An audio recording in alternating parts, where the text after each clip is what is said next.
The Apalachicola River is undammed and largely wild, flowing through the heart of one of the nation's 6 hotspots of biodiversity. However, the bay of this river is suffering from a large decrease in freshwater flow. The water that inevitably becomes the Apalachicola River has its roots just north of Atlanta, eventually making its way further south where it becomes the Chattahoochee and Flint rivers. Following its path along the Georgia-Alabama border, the water is consistently halted by the Jim Woodruff Dam in Lake Seminole.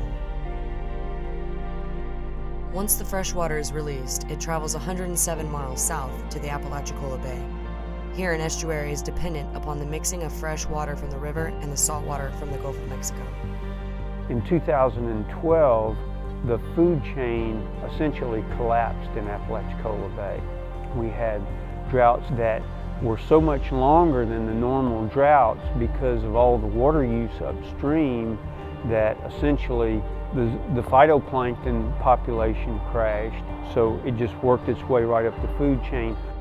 Without the correct amounts of fresh water, the organisms at the bottom of the food chain begin to dwindle, causing a domino effect on all other species, including humans.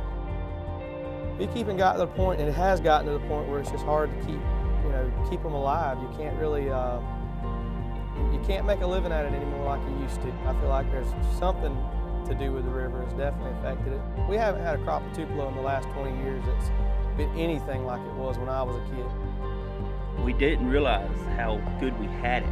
You got to respect what you have and just be respectful of those that's trying to make a living in the industry.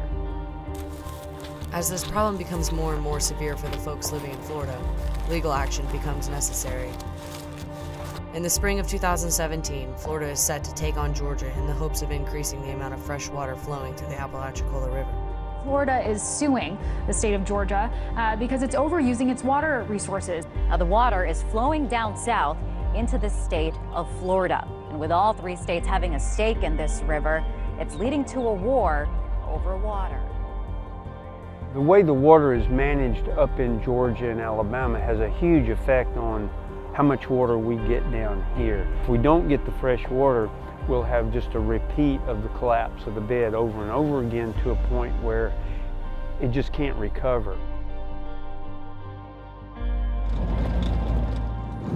Then when everything's dry and you get much rainfall, they close all the locks and we don't get any water at all down here.